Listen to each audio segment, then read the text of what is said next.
Bonjour, mesdames et messieurs. Aujourd'hui, je suis complètement déconcerté.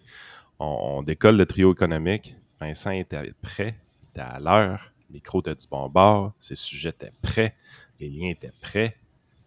My God, man, qu'est-ce qui se passe dans ta vie? Oh, écoute, un tramway, pas de tramway à Québec, ça me rend de bonne humeur. Tout ce qui me manquerait, c'est qu'on privatise la RTC. Hey boy, rêve en couleur. T'as compris quand même que pas de tramway équivalait, veux pas, la Caisse de dépôt et placement du Québec va étudier le sujet pour proposer éventuellement une meilleure solution alternative. Je te rappelle que Alstom, la CDPQ, est propriétaire à 17,6% et qu'ils ont perdu environ 70% de la valeur d'un investissement de 4 milliards de dollars. Ouais, je pense que c'est le temps qu'on. Mais ça revient à quelque chose. Ce que François Legault est en train de faire, c'est qu'il est en train de convertir la Caisse de dépôt et de placement. Puis, ça avait commencé aussi sur Jean Charest. Il est en train de la convertir en ce que la Société générale de financement était, c'est-à-dire, au lieu d'être juste un fonds qui gère de manière indicielle à toute fin pratique, de manière passive, et non même pas de gestion active, où est-ce qu'on essaie de trouver des actifs, de faire du venture capital peut-être, que c'est rendu maintenant que c'est rendu de la politique économique avec d'essayer de trouver des projets qui ont des rendements non liés au rendement financier, puis là, ça devient de la politique. Puis ça, c'est hautement dangereux. Puis on l'a vu, la SGF, que tout le monde a oublié, qui a existé dans le passé, mais qui a existé de... Jamais fait une scène, ça. Moi, ce que je me souviens, c'est que Claude Garcia avait fait une étude, il avait trouvé que le return on equity avait été de moins 1%. Pas 1% en dessous des bons du Trésor, moins 1%. Et la réponse avait été du PDG de la SGF dans le temps. Il était arrivé et il avait dit non, le rendement était de 0,3%. Il nous avait fait une réponse, puis Claude avait montré que c'était tout que les gars n'avaient pas compris ce qu'ils faisaient. Il avait eu droit à ses bonus, hein, probablement. Oui, à son départ, quand ils ont fusionné la SGF avec Investissement Québec, une autre organisation qui devrait être complètement abolie. Lui, il voulait vraiment être le PDG, puis l'histoire veut que c'est l'étude de Claude Garcia qui lui a empêché d'avoir cette job-là. Avoue que c'est ton wet dream que ça t'arrive un jour, ça. Publier une étude qui coûte le poste ou qui coûte l'abolissement d'une agence. Non, mais ils avaient déjà annoncé qu'ils allaient les fusionner. C'est indépendant de l'étude. Mais la SGF était ce que la Caisse de dépôt a l'air de s'orienter à devenir. Si je ne me trompe pas, la SGF, dans le fond, s'occupait du volet obligataire. Dans le fond, quand on faisait des prêts à des entreprises via le gouvernement, c'était via la SGF. Quand on prenait des actions à l'intérieur des entreprises, c'était l'Investissement Québec, avant la fusion de mémoire. Je me souviens plus parce qu'on remonte là à 2011. Les détails de ce que la SGF faisait exactement, dans comment est-ce qu'ils faisaient le financement, je me souviens plus en détail, mais ce que je me souviens simplement, oversimplification, ils offraient du capital à très faible coût pour certaines firmes qui se qualifiaient sur des programmes que le gouvernement avait. Mais ça a fini avec aucun rendement, puis des rendements négatifs, en fait. On aurait été mieux de jamais mettre d'argent là-dedans, puis on aurait été better off. Puis ça aurait été encore mieux de prendre l'argent qu'on a mis dedans, puis juste le laisser dans un fonds indiciel, ou même juste d'acheter des bons du trésor d'un autre gouvernement, puis ça aurait été encore mieux. Ah non, l'ouverture du capital de la Caisse de dépôt et de placement du Québec pour que les politiciens puissent s'amuser avec ça. C'est hyper dangereux. Puis ça, on va voir les coûts dans 5, 10, 15 ans. Un peu de la même manière que les trucs des lois sur l'expropriation que les caquistes ont l'air de vouloir changer. On va voir les changements dans 5... On va voir les coûts dans 5, 10, 15 ans. Puis ça va être des coûts qui ne vont pas être super faciles à identifier. Ça va être moins d'investissement, moins de développement. Ça va être des drames humains. La loi 22. Oui, mais on ne le verra pas avant 5 ans. Là. Ça va prendre du temps avant de se matérialiser, mais on pourra faire un Nostradamus avec ça. Ça va. Je suis vraiment pessimiste à cet égard-là. Puis d'ailleurs, le REM a montré ça. Là, je pense cette semaine, les gens de l'IREC ont sorti, il faut que je vous lise leur étude, là, mais ils ont sorti que finalement, le projet, il y a plein de trucs comptables qui ont été faits pour pour que le gouvernement ne montre pas le vrai coût total, mais qu'au final, la Caisse de dépôt a peut-être dépensé 6 milliards, mais qu'au net, ce qu'on a dépensé, c'est 9 milliards. En fait, c'est pas cette semaine. Cette étude-là que tu parles, ça date de 2021. Je pense qu'on en a parlé dans le podcast cette semaine. Là. C'est David Chabot qui m'avait envoyé ça. Ça arrivait vraiment de 2021.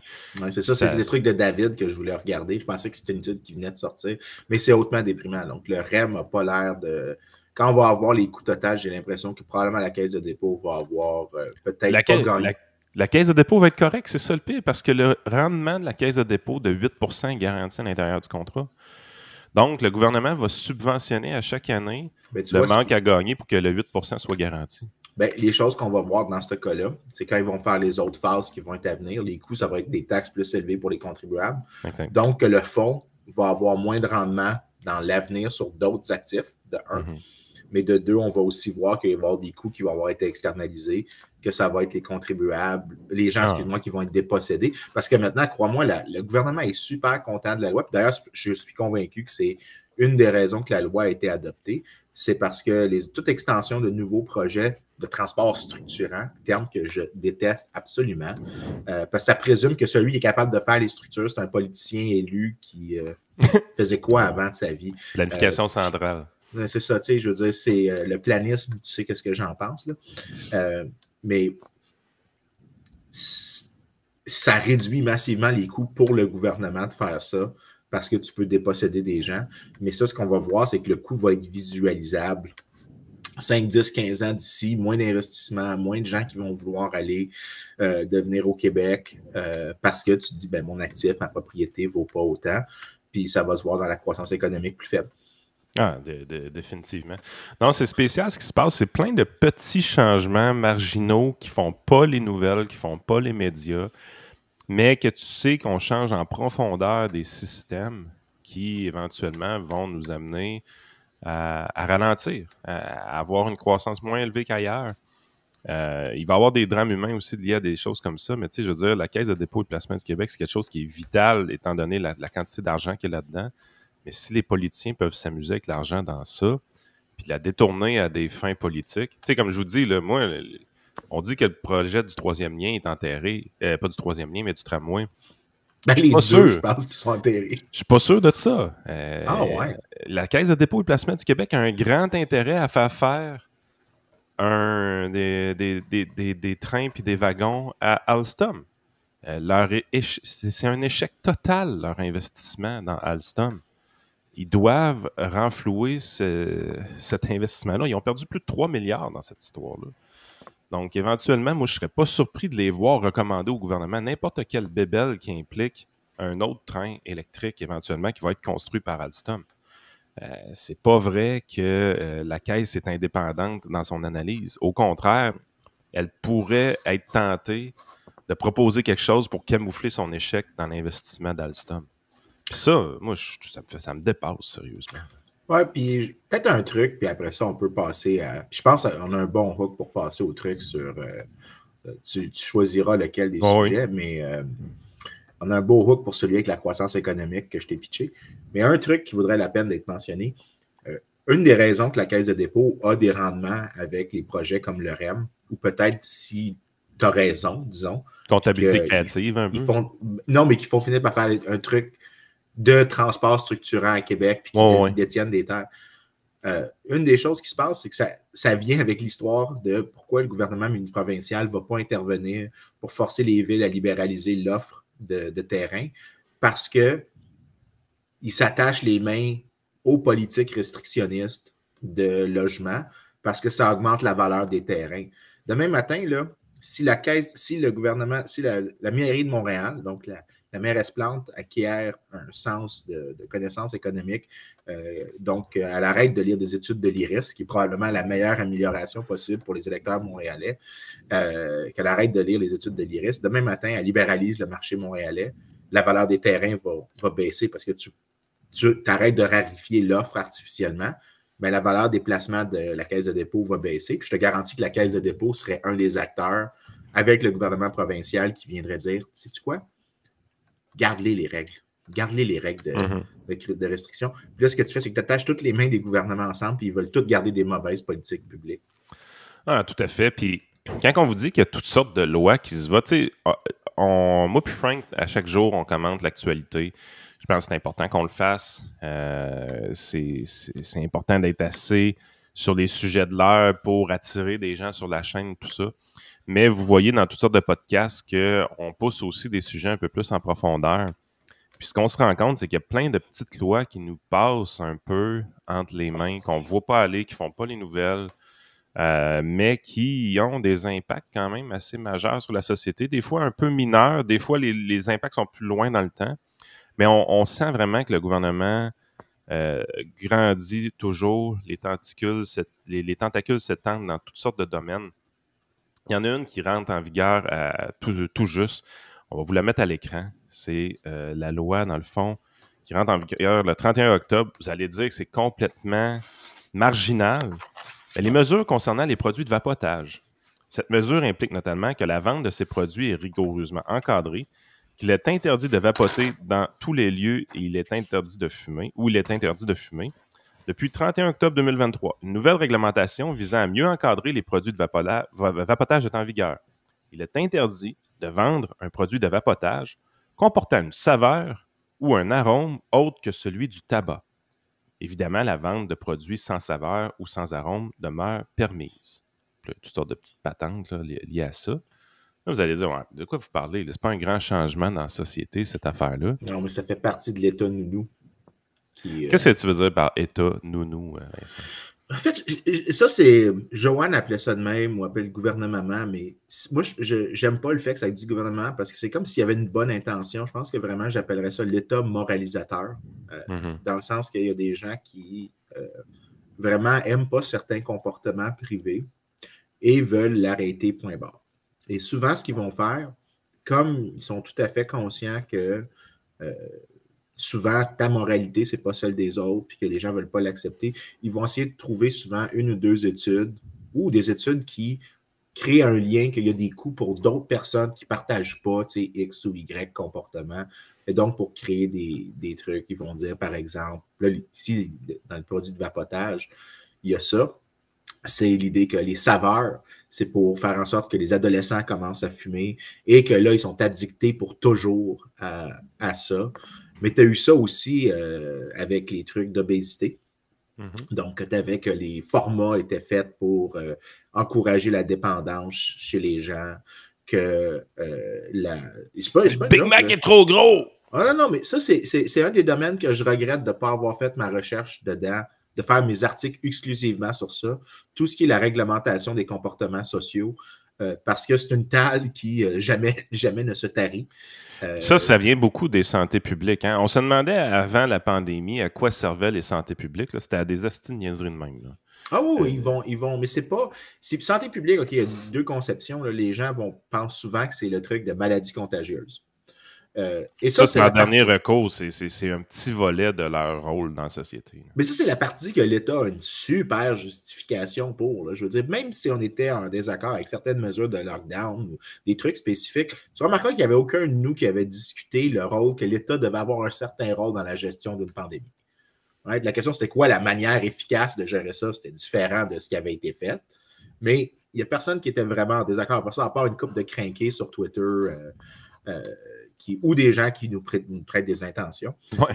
Mais il y a une autre dimension, c'est qu'eux, c'est qu'il va y avoir des types de contagions qui sont différentes, comme les effets de pair. Où est-ce que tu regardes des gens qui fument autour de toi, puis là, ça devient contagieux à cause que tu as vu quelqu'un fumer.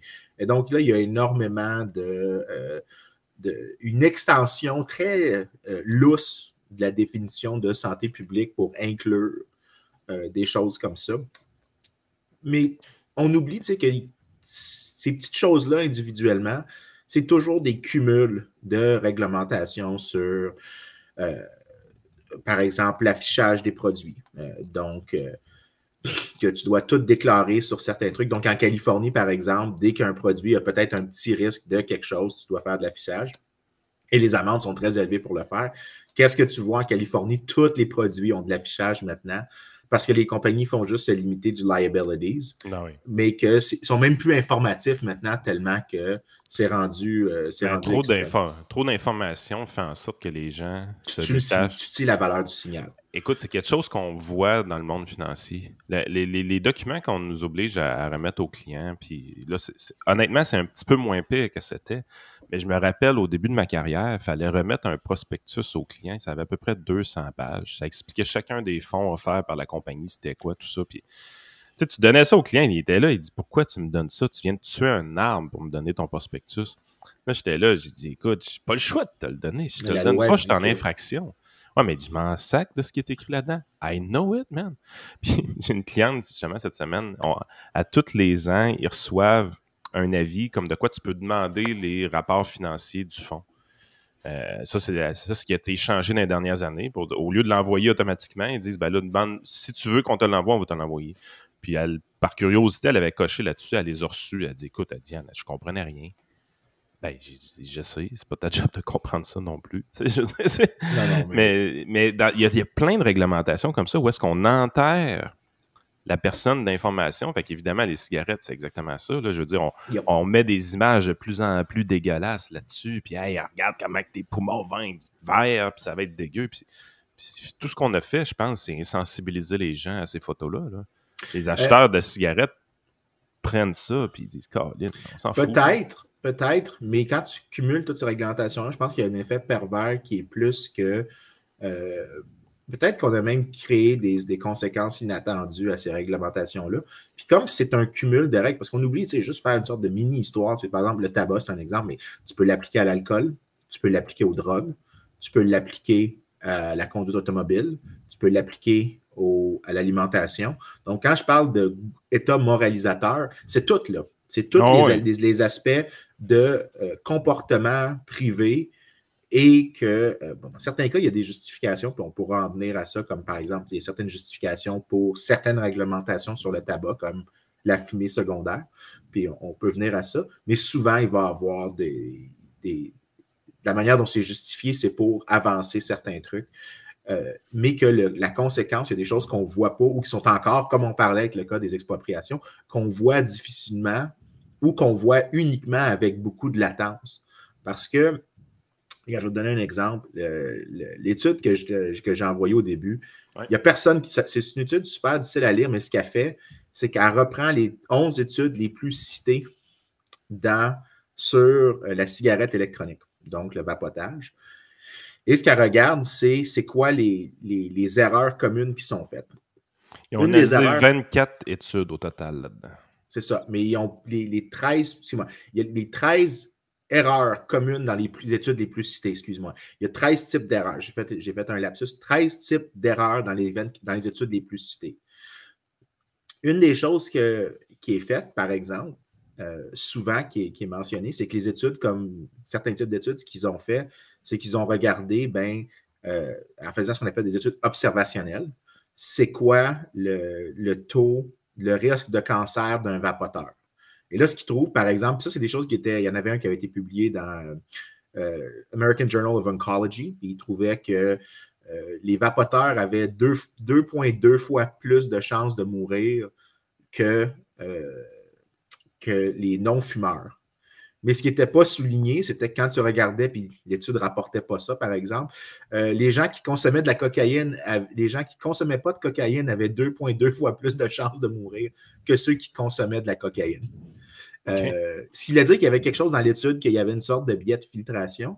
Et une des choses qu'eux, ils notent dans l'étude que moi, je viens de t'envoyer, c'était que souvent, ce que tu dois voir, c'est que ceux qui décident de vapoter, ce n'est pas une personne qui ne vapotait pas, qui ne fumait pas avant, que j'ai juste pris l'acte de fumer comme ça, out of nowhere. Non, généralement, en fait, on trouve que, j'ai le chiffre ici, à peu près 40% des gens qui vapotent et qui ont un cancer du poumon, ils l'ont choisi, ils ont commencé à vapoter après le diagnostic. OK. Donc, quand l'étude dit ils ont le cancer, mais ils n'ont pas regardé c'était quoi la direction causale. Et donc, ce que tu vois, c'est que les gens se déplaçaient du vapotage, de fumer après un diagnostic vers vapoter. Dans l'étude qui sont là, ils mettent ce détail-là. Ils trouvent qu'en fait, au final, des gens qui sont diagnostiqués avec un cancer du poumon, il y a seulement 4% qui avaient commencé à vapoter avant le diagnostic. Donc, les vapoteurs qui ont le cancer du poumon, seulement 4% vapotaient définitivement avant.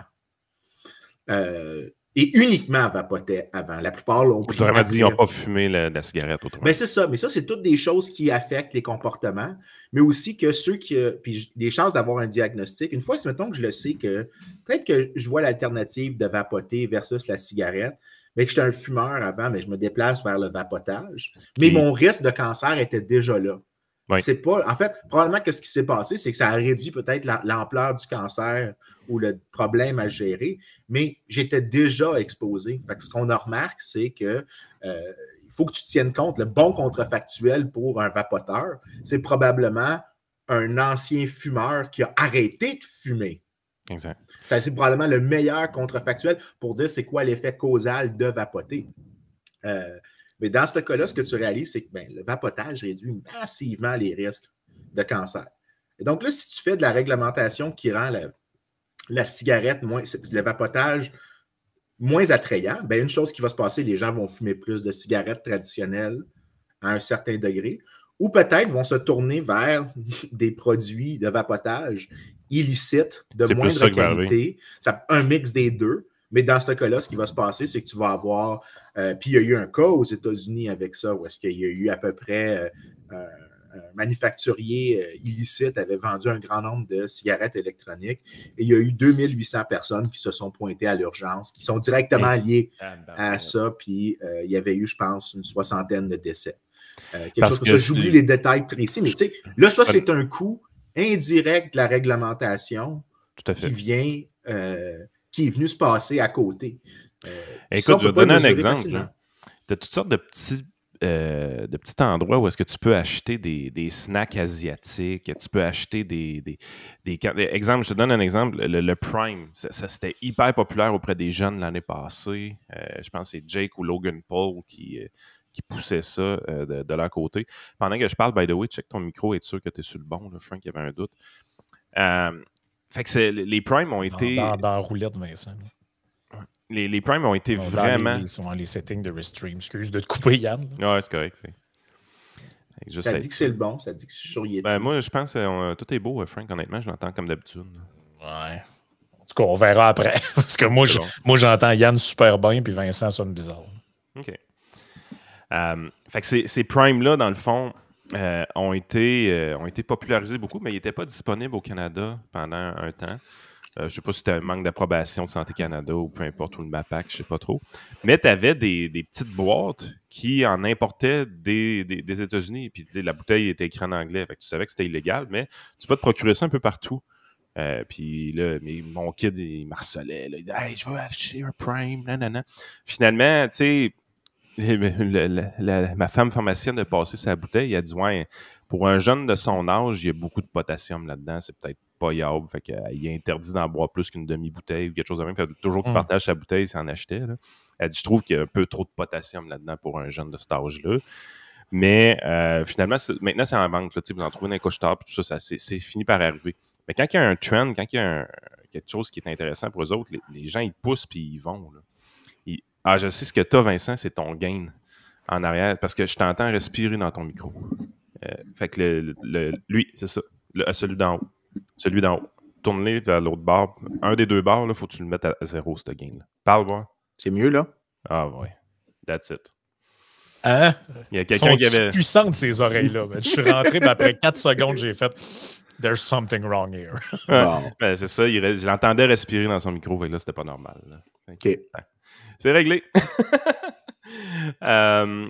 Fait que, le pire, c'est Frank, je l'ai vanté au début du podcast comme de quoi que tout était bien simple. Ouais, c'est ça. Fallait que je prouve que I still can't get it right. C'est vraiment un running gag avec le show Geloso, là. Puis la technique. Geloso puis la technique, c'est comme le maire Marchand puis ses plans politiques. Ouais. Mais t'es quand même tout le temps mieux techniquement qu'à Radio-Canada, ce qui en dit long sur l'équipe technique de là-bas. Là. Mais c'est pour ça. C'est un média neutre et indépendant. Oui, c'est ça.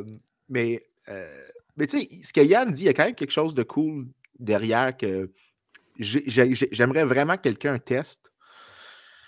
Les gens, quand tu leur donnes pas d'informations, parce qu'il ne faut jamais oublier, puis ça, souvent, au début de ma carrière d'économiste, il y a un concept qu'on nous montrait qui était la neutralité au risque, qui était. C'est-à-dire que tu t'en fous, tu regardes juste le payoff que tu t'attends d'avoir de quelque chose, puis c'est ça qui détermine toutes les décisions. Mais que je ne comprenais pas pourquoi les gens auraient de l'aversion au risque. Mais en réalité, avec le temps qui a passé, j'aurais dit que l'aversion au risque, c'est probablement un comportement optimal parce que ça gère tous les problèmes d'extrêmes qui se produisent, notamment des extrêmes négatifs. Parce que si, mettons, tu n'as pas d'informations sur un produit, tant que tu n'en as pas une certaine quantité, ben, la personne ne va juste pas consommer le nouveau produit, va juste refuser de le consommer. Et l'aversion va faire en sorte que des produits dangereux vont juste moins circuler tant et aussi longtemps que le manufacturier n'est pas capable de convaincre les gens que son produit n'est pas safe, ou du moins qu'il n'y a pas de conséquences pour d'autres parties, ou etc., etc. Puis que l'aversion au risque, dans ce cas-là, est un truc qui est important. Quand le gouvernement intervient, puis fait en sorte de minimiser les chances des entrepreneurs d'essayer des solutions alternatives, ben, au final, tu es en train de minimiser l'efficacité du mécanisme d'aversion au risque que les gens ont. Parce que tu dis, ben, quelqu'un a fait cette job-là pour moi. On se fie, autrement dit, sur le gouvernement pour avoir pris la décision à notre place si un produit est safe ou pas. Exactement. Ça veut pas dire que le gouvernement peut l'avoir correct. Ou un comportement. Ou un comportement. Genre, ben, de toute façon, si je vais à l'hôpital, ça va être gratis. Fait que... Oui, il y a ça aussi. Mais c'est une façon aussi de quelqu'un gère le risque à ta place. Oui, mais c'est pour ça que je pense que tu as assumé des coûts importants reliés à un... Je sais pas. Là. Moi, mettons, si je sais qu'à l'hôpital, il faut que je fasse pas d'escalade. Le meilleur exemple de ce que tu dis, Frank, c'est plus avec l'assurance médicaments qu'on a au Québec, où est-ce que tu as un tiers payeur. Puis, il y a des gens qui n'ont jamais pris le temps avec leur médecin de s'asseoir puis de faire le tour de la liste des 15 médicaments puis de dire, OK, ces 3-là, je pense, sont plus nécessaires ou ces 5-là sont plus nécessaires. Yep. On fait juste ajouter des nouveaux médicaments sur les nouvelles problématiques qui arrivent sans jamais réviser les anciens qu'on a pris. C'est comme un ratchet effect qui est au niveau de la santé, tu vas dire. Mais la journée que la personne elle paye le vrai prix pour ses médicaments, peux-tu te dire une affaire? Elle va se poser une question sur chacune des pilules qu'elle prend. De l'accumulation d'informations, les gens vont chercher des affaires. Puis je sais qu'à un moment donné, je me souviens, puis ça c'est une petite note le fun, je me souviens d'avoir une conversation avec un médecin qui disait « WebMD, c'est de la merde, ça fait juste m'amener du monde à l'hôpital qui se sont des hypochondriaques puis qui me prennent du temps. » Puis je suis comme... Peut-être que tu en as eu un ou deux hypochondriaques, mais probablement que ce qui s'est passé, c'est qu'il y a eu une tonne de gens qui ne sont pas allés à l'hôpital pour des trucs stupides. Parce que... Exactement. Pense juste pour ceux qui sont parents dans les auditeurs, là, combien de fois vous avez votre enfant que la température de votre enfant monte un petit peu, puis vous n'êtes pas sûr, puis vous êtes mal à l'aise, puis c'est 2 jours que ça dure. Là, la panique du parent commence à pogner, puis là, tu checkes. Puis avant Internet, là, c'est quoi la règle? C'est quoi la température? Combien de jours? Bien, là, je vais sur Internet, puis WebMD dit, ben, après 3 jours, là, tu devrais t'inquiéter. Mais tant qu'il ne dépasse pas telle température, les risques sont, on fait juste let him sleep it. Mais là, tu sais, combien de parents ne se sont pas présentés à l'urgence grâce à ça? Peut-être que oui, tu as l'hypochondriaque déplaisant qui vient parce qu'il s'est inventé quelque chose dans sa tête en lisant quelque chose sur ce truc-là. Mais aussi, ce qui s'est probablement passé, c'est que tu as eu une tonne de gens qui ne sont pas venus pour commencer. Mais lui, il ne voit pas. Ben c'est ça, lui, il ne voit pas. Puis ça, c'est quelque chose qui est vraiment comme super fréquent dans les études de... pas dans les études, mais dans les arguments qui sont avancés par les moralisateurs. On va les appeler... ton affaire de saveur, là, tout ce qu'on voit, là, c'est qu'on s'imagine la petite fille de 14 ans qui commence à vapoter parce qu'elle a une petite saveur de fraise qu'elle aime. Mais tu sais, on néglige le fait que plein de gens ont arrêté de fumer grâce à ça. Éventuellement, que tu sais... En tout cas, moi ce bout-là me dépasse. Je ne comprends pas pourquoi le gouvernement a des 2 mains là-dedans quand on parle d'adultes consentants qui veulent consommer un produit qui, somme toute, idéalement, ne devrait pas le prendre. Je pense que ce qui est le mieux entre fumer une cigarette, vapoter, puis rien faire, je pense que le mieux dans tout ça, c'est rien faire. Mais je veux dire, il y en a des gens qui vapotent, puis il y en a des gens qui fument la cigarette. Ouais. So what, là? Mais ça revient à la fameuse phrase ça revient à la fameuse phrase dans la série The Crown, quand la jeune Elisabeth va voir sa grand-mère quasiment sur son lit de mort, pendant le gros épisode de Smog, là, puis elle est en train de fumer, puis elle lui dit « Tu sauras, ma petite fille, que ce que tu vas avoir le plus de difficultés à faire durant ton règne, c'est de rien faire. » Mais ça vaut pour la reine d'Angleterre, puis ça vaut pour le gouvernement surtout. C'est-à-dire qu'en fait, y a-tu vraiment un problème? Ça nous ramène au Geloso Tree. Y a-tu vraiment un problème? Et si oui, genre, c'est-tu l'État qui est mieux pour le solutionner? Mais quand tu commences à avoir des reportages disant que le vapotage, ça fait ci, ça fait ça, puis là, tu as des espèces de trucs genre, ouais, mais il y aurait peut-être des criminels derrière les shops de vapotage, puis des affaires de même, c'est peut-être des affaires pour blanches. Fait que là, maintenant, il y a comme le biais d'action qui embarque, puis ouais, mais là, qu'attend le gouvernement pour faire quelque chose? Mais ça, quand cette question-là commence à être posée, tu peux être sûr qu'ils vont faire de quoi. Oui, puis non seulement ça, mais ceux qui sont les moralisateurs, là, il y a un truc qu'il faut noter. Dans les années 70, un des grands statisticiens aujourd'hui, c'est un gars qui s'appelle Don Rubin. OK? Puis pour moi, là, si tu cherches qu'est-ce qu'il a l'air, Don Rubin, c'est comme...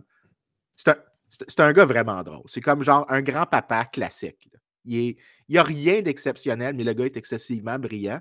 Et lui, il faisait énormément de recherches sur les questions statistiques, mais il les a toutes appliquées à des questions de tabac parce que les compagnies de tabac, ils ont donné accès à ces données. Puis lui, il s'en foutait vraiment. Il voulait juste faire de la théorie statistique pure. Et lui, ce qu'il faisait, c'est qu'il montrait que la plupart des études qui arrivaient dans les médias avaient les problèmes un peu qu'on parlait au début. C'est quoi que tu devrais comparer? Est-ce que, tu sais, disons, tu veux passer une réglementation sur la cigarette? Ouais, c'est lui, ça, c'est Don. Don Rubin. C'est un département de statistiques de Harvard, de ce que je comprends. Je ne sais pas s'il est à Harvard maintenant, mais j'ai eu un cours de lui l'été passé. Puis il était fucking drôle. La photo où est-ce qu'il était derrière un tableau vert avec la chemise à moitié ouverte, là. Oh, c'était exactement ça. Puis tu peux voir, la raison que je ressens une affinité avec l'homme. Oui, c'est ça. Il n'y a pas la main dedans, par exemple, mais c'est... Non, mais j'ai pas porté attention parce qu'avant que tu me dises ça, je n'avais pas remarqué si lui il faisait ça, puis j'avais pas remarqué que moi je faisais ça, mais depuis que tu me l'as fait, depuis que tu as fait la caricature après le débat avec le colon, tu m'as fait réaliser que je le faisais, puis que j'étais même pas conscient que je faisais ce truc-là. Mais lui, il soulignait souvent les études qui étaient mises dans les médias et qui avaient souvent des trucs qui étaient du sloppy statistics, dans le sens que tu disais, regarde, la personne qui fume a un plus haut taux de cancer que celle qui ne fume pas. Ben, dis-moi, mais la question, c'est, est-ce qu'il y a quelque chose qui fait que celui qui fume commence à fumer pour des raisons différentes que celui qui ne fume jamais? C'est-à-dire, tu ne veux pas comparer le fumeur au non-fumeur. Tu veux comparer le fumeur à celui qui est son plus proche comparable, mais qui a juste comme pas eu l'option de fumer. Right? Ou quelque chose comme ça, parce que dans la décision de commencer à fumer, il peut y avoir un autre corrélé, comme, par exemple, qui sont généralement les gens qui fument plus. Faible revenu, fument plus. Faible revenu ont généralement des métiers qui ont plus d'exposition à des carcinogènes. Donc, tu vas voir que par définition, même s'il ne fumait pas, le fumeur aurait un taux de cancer plus élevé que le non-fumeur. Autrement dit, tu prends deux frères jumeaux qui ont une structure socio-économique identique, le même genre de QI, même genre de capacité à l'école, même genre d'environnement familial, mais il y en a un qui fume puis l'autre, il ne fume pas. Ben, ce que tu dis, c'est que les deux ont probablement une probabilité de cancer plus élevée que la moyenne, mais évidemment, peut-être que le fumeur en a plus, mais c'est pas autant plus que ce qu'on dit, parce qu'on compare le fumeur à un athlète ou des choses comme ça, tandis qu'en réalité, on devrait le comparer à son frère jumeau. C'était le même truc avec l'aspartame aussi, là, dont on a déjà parlé une couple de fois. C'était genre, tu compares pas quelqu'un qui boit 20 canettes de diète cola par jour avec quelqu'un qui boit juste de l'eau. Tu le compares avec quelqu'un qui prend 20 canettes de cola régulier.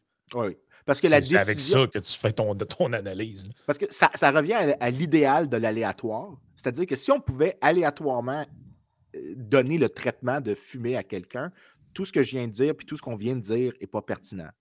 Mais si tu décides de fumer, si la décision a une corrélation avec d'autres variables qui elles-mêmes ont une relation avec le résultat que tu regardes, là, tu as un biais. Ce que tu vas voir, c'est que tu vas surestimer ou peut-être des fois sous-estimer quelque chose.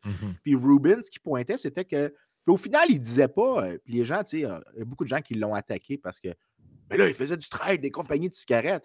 Mais lui, il disait à la fin, non, le tabac cause le cancer.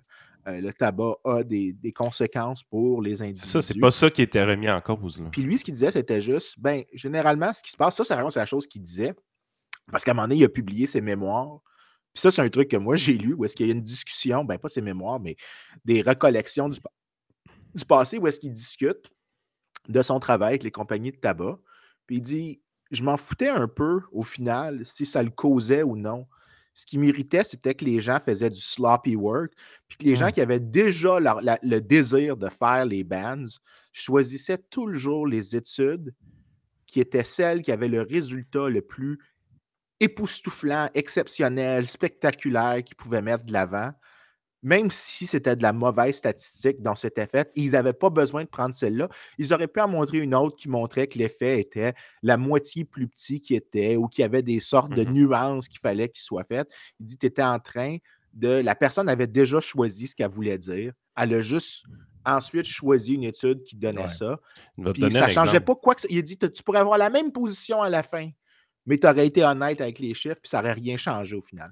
C'est tellement vrai tout ça que quand tu prends la tarification qui est faite dans des polices d'assurance vie évidemment, ce que tu te rends compte assez vite, c'est que le taux du 1000 pour les premiers 250 000 de capital est beaucoup plus élevé que le taux du 1000 pour 500 000 puis le taux du 1000 pour 1 million et plus. Puis, à un moment donné, tu es là, tu te dis, OK, probablement que dans la tarification, il y a un volet où est-ce que les frais fixes de l'assureur comptent pour une certaine partie. Donc, c'est normal que le taux du 1000 soit plus élevé pour... Mais seulement sur un côté. Hein? Oui, c'est ça. Mais quand tu fouilles un peu, puis tu parles à des actuaires, puis tu te rends compte de plusieurs choses, de la manière que les tables de mortalité sont faites, les tables de mortalité sont différentes, en réalité, pour les gens qui vont acheter du 250 000 et moins d'assurance que celles qui vont acheter de 1 million et plus d'assurance. Et le principal facteur de tout ça, c'est le contexte socio-économique des gens qui achètent des polices d'assurance vie de plus d'1 million de dollars versus ceux-là qui n'en achètent en bas de 250 000. Métier à risque versus métier de bureau. Exactement. Tout à fait. Un travailleur de la construction, pour juste donner un exemple, là, un travailleur de la construction a des hauts risques de mortalité au métier, mais aussi il gagne un peu moins. Fait que probablement qu'il va acheter, il va choisir la police d'assurance à 250 000. Fait que par définition, en choisissant celle-là, il vient probablement te dire dans quel groupe de risque il est. Alors qu'un médecin qui prend la police d'assurance à 1 million, tu sais qu'il est dans un low risk group. Donc, tu changes la tarification pour lui parce que son choix individuellement vient de te donner un détail sur son niveau de risque qui est porté. Puis c'est la boîte le même truc pour les différents hommes-femmes, hein, Yann, parce que vu que 90% des décès au travail, c'est des hommes. Ben, en fait, c'est tout ce qui a une table de mortalité différente. Quand tu arrives et tu fais de l'étude statistique au niveau actuariel, les tables de mortalité des hommes et des femmes sont différentes, les tables de mortalité des fumeurs et des non-fumeurs sont différentes. Et évidemment, avec le contexte socio-économique, il y a des différences aussi. Puis, il va y avoir aussi des différences au niveau de la sélection. Quand est-ce que tu as sélectionné le client? Autrement dit, il y a des taux de mortalité quand le client vient juste d'être sélectionné, donc autrement dit, remplir un questionnaire de risque, puis 10 ans après sa sélection. C'est plus le même risque. La personne, comme ça fait 10 ans qu'elle a été sélectionnée, l'importance de la sélection dans sa mortalité n'est plus pertinente souvent. Fait que là, on a des taux de mortalité plus normaux après 10 ans suivant une sélection en assurance. Mais la journée que les actuaires prennent la peine de faire des tables de mortalité différentes selon certains facteurs comme ça, pour éventuellement faire de la tarification, ben c'est parce que c'est important. C'est un facteur qui est réellement déterminant dans toute cette histoire-là. Fait que oui, vous faites un long questionnaire médical qui fait en sorte qu'on décide si oui ou non on vous assure.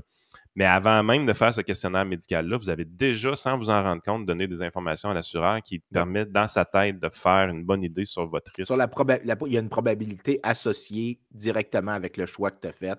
Puis ça te permet à l'assureur de savoir dans quel groupe que tu es. C'est pour ça que souvent, les compagnies d'assurance n'ont même pas besoin de te poser tant de questions que ça pour savoir dans quel groupe tu es, parce que par séquence de probabilité, la séquence que tu fasses, c'est que tu mentes systématiquement d'une manière non détectable est tellement mince qu'éventuellement, ils sont capables de savoir dans quelle boîte que tu es par probabilité. C'est vraiment, pour vrai, ça, c'est la partie actuarielle que j'aurais aimé ça faire parce que je comprends intuitivement c'est quoi qui est fait, mais le faire en soi, ça doit être fascinant. La mécanique doit être vraiment le fun. Ouais. Pour C'est une sûr que personne moi, comme toi. moi, je m'excite pour rien, là. Ouais. Mais Non, mais t'as raison. C'est vrai que c'est fascinant ce qu'il y a derrière ça. Mais non, c'est pas le fun à faire, des tables de mortalité. non, oui, ça l'est. C'est Ben, comme ça. si, C'est comme si ça. dans tes C'est temps comme libres, ça que tu j'ai fais des connu. tableaux Excel, peut-être. Mais j'ai fait Mais- des Ouais. tableaux de mortalité pour les trucs de Cuba. Quand j'avais corrigé oui, les c'est vrai. statistiques d'espérance de vie pour Cuba, c'est comme ça que je me suis familiarisé avec la démographie un peu. C'est parce qu'il fallait que je fasse les tables de statistiques, il fallait que je comprenne la mortalité à âge zéro, le risque de mortalité à chaque groupe de survie. Puis c'est là que j'ai commencé à faire des life tables. Puis c'était vraiment le fun. Je trouvais que c'était super intuitif. Puis ça m'a donné plein d'autres articles que j'ai faits à cause de ça, qui sont vraiment le fun. Fait que si je veux résumer ton sujet pour passer au suivant, autrement dit, c'est que quand on fait des études sur le vapotage, généralement, il y a des biais à l'intérieur. Il y a souvent une surestimation des risques associés. On n'est pas en train de dire qu'il n'y a pas de risque à vapoter. Yep. C'est pas du tout ça qu'on dit éventuellement, mais c'est qu'il y a probablement une surestimation.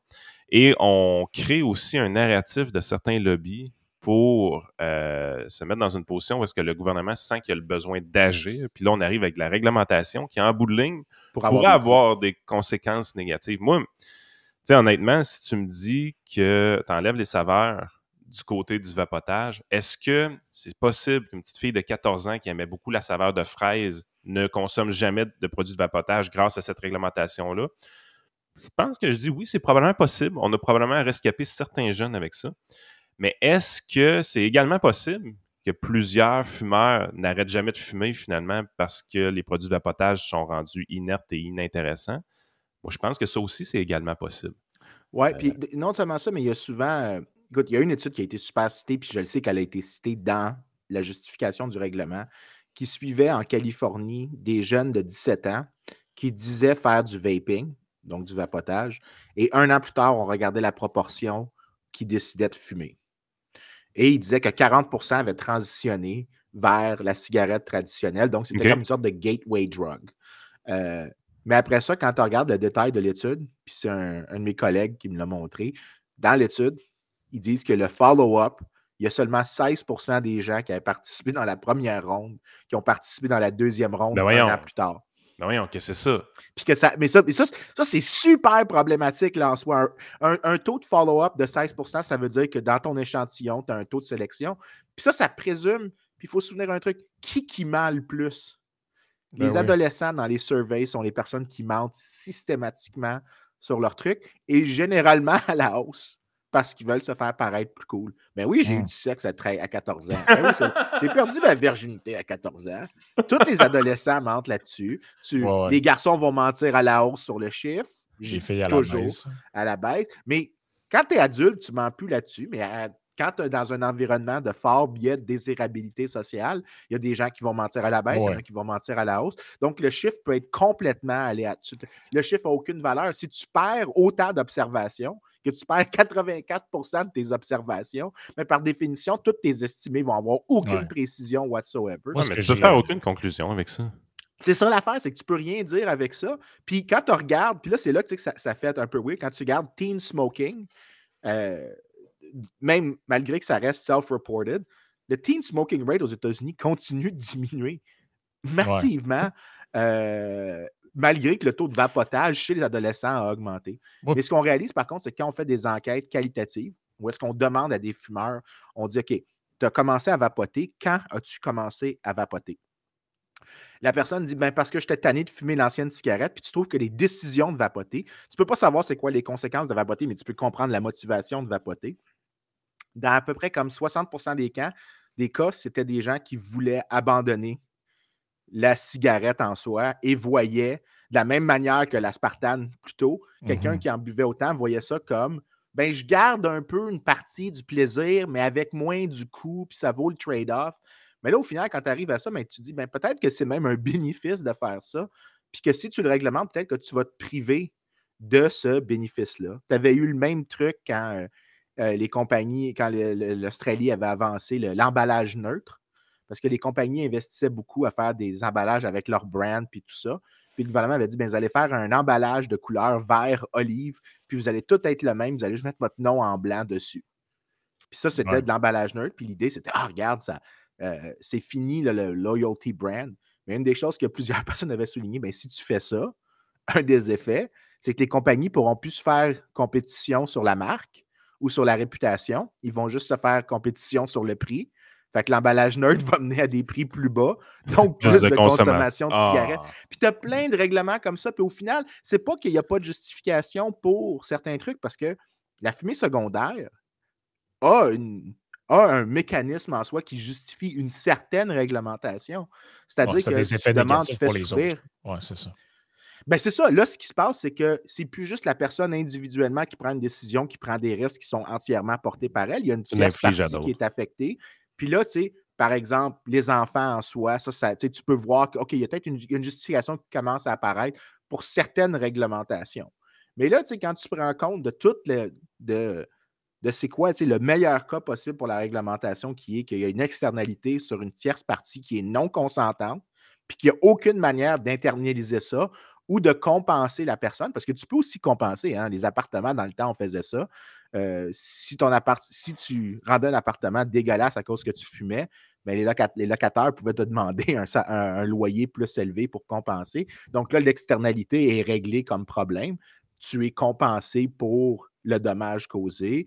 Les travailleurs, tu peux offrir des salaires plus élevés aux travailleurs qui viennent travailler dans un bar fumant pour justement les compenser pour l'inconfort de ça. Tu internalises l'externalité, mais il y a des cas que tu ne peux pas. Dans l'exemple classique, c'est les enfants. Donc là, tu peux dire qu'il y a une justification pour une certaine réglementation.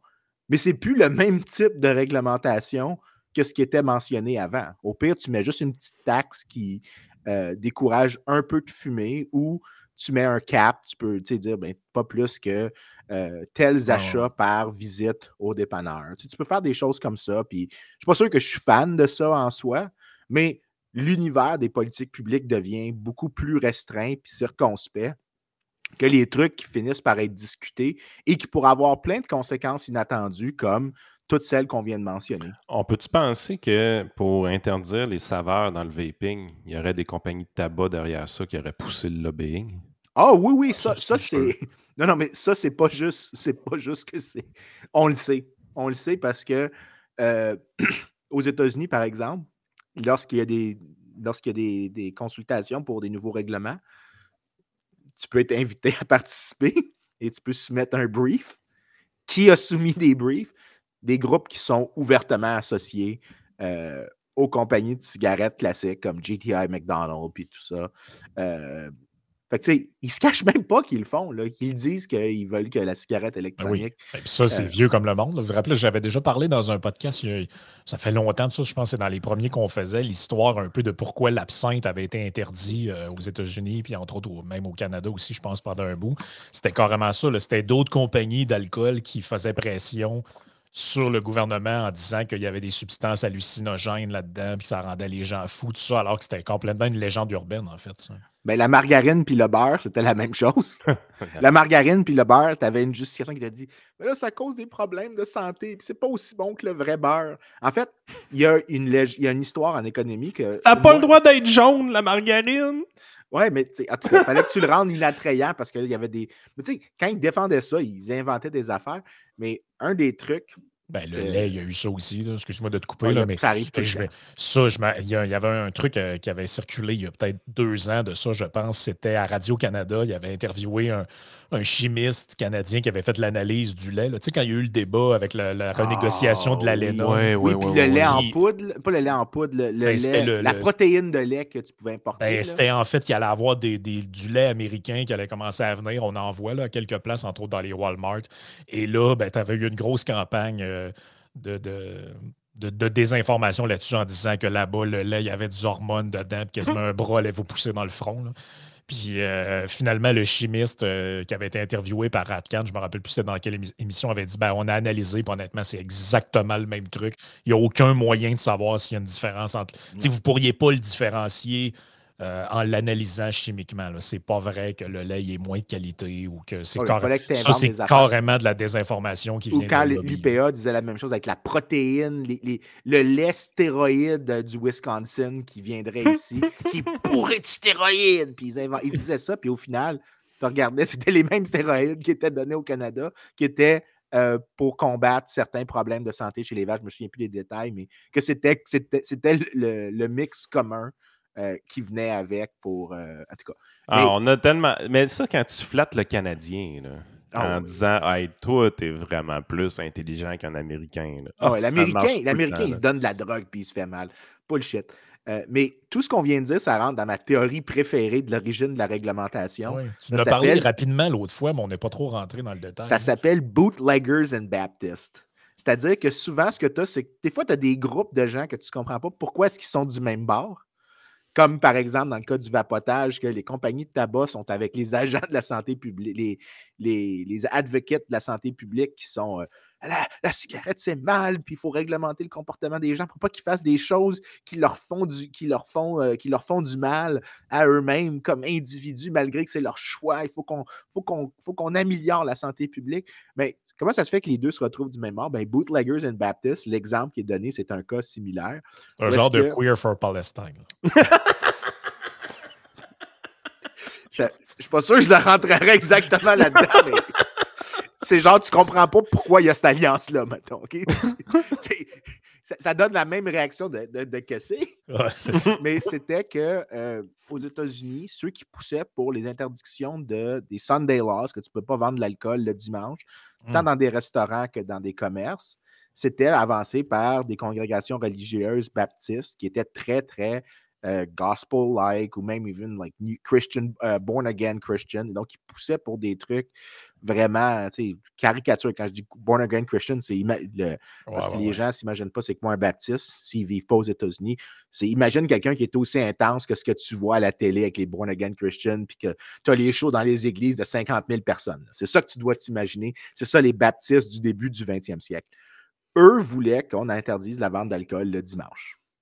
Ceux qui finançaient leur campagne dans les référendums locaux, c'était les vendeurs d'alcool illégal qui faisaient du moonshine, les bootleggers, parce qu'ils mettaient leur alcool dans la botte puis ils le vendaient illicitement.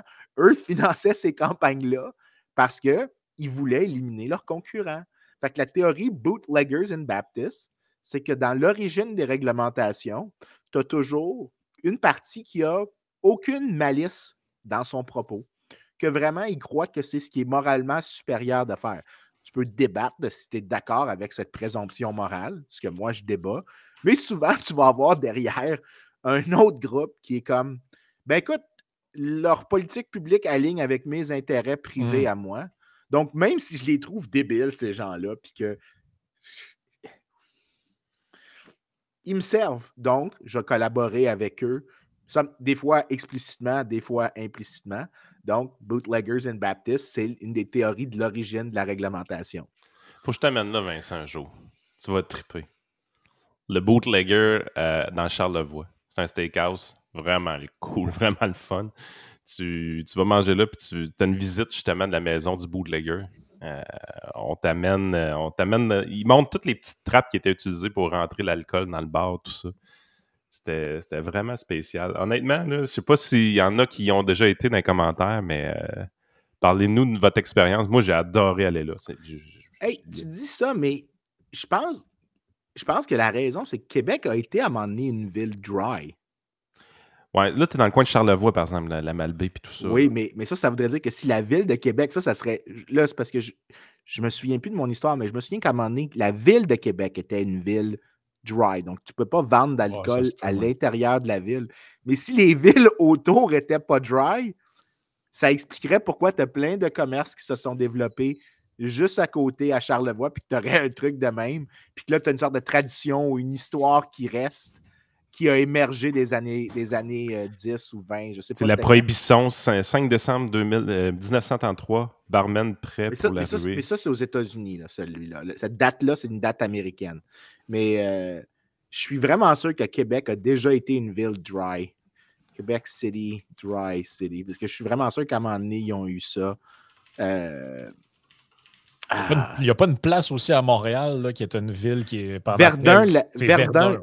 Verdun l'avait été. Saint-Lambert l'avait été aussi. Il n'y a pas une qui a duré jusqu'à dans les années 90 ou 2000, quelque chose qui est vraiment pas de bon sens. Là.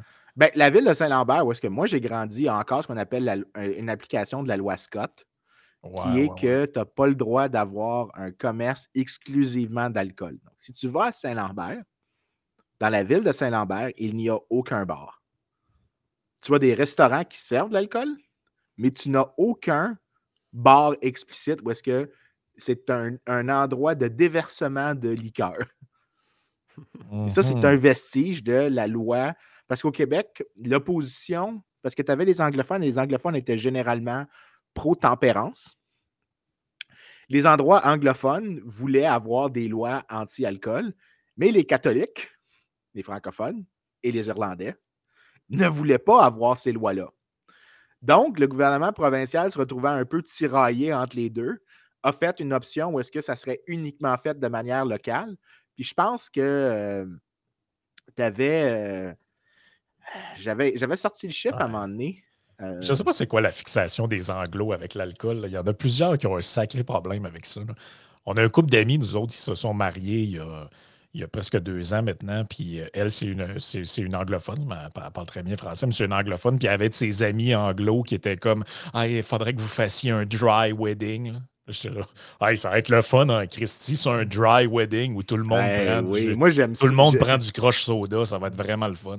Hein. » Yeah. Mais je sais pas, mais même chez des jeunes, là, c'est super comme à la mode, là, pas d'alcool, puis dans certains milieux, là, t'es comme je comprends pas pourquoi je me. Là, c'est là que tu vois qu'il y a comme un petit clash. J'ai trouvé un peu d'histoire sur la maison du bootlegger. Là. Nous sommes à une époque où l'usage de l'alcool est formellement interdit par l'Église et la prohibition qui règne aux États-Unis. Les Américains convergent vers Charlevoix à bord de grands bateaux blancs afin de jouir des bienfaisances de l'air salin et de profiter de l'étendue sauvage des territoires de chasse et de pêche. Lors de sa nouvelle érection, Monseigneur Stellar prit grand soin de modifier l'accessibilité aux diverses pièces du rez-de-chaussée. Il y crée un véritable labyrinthe apte à déjouer les membres les plus perspicaces de l'escouade des mœurs du temps.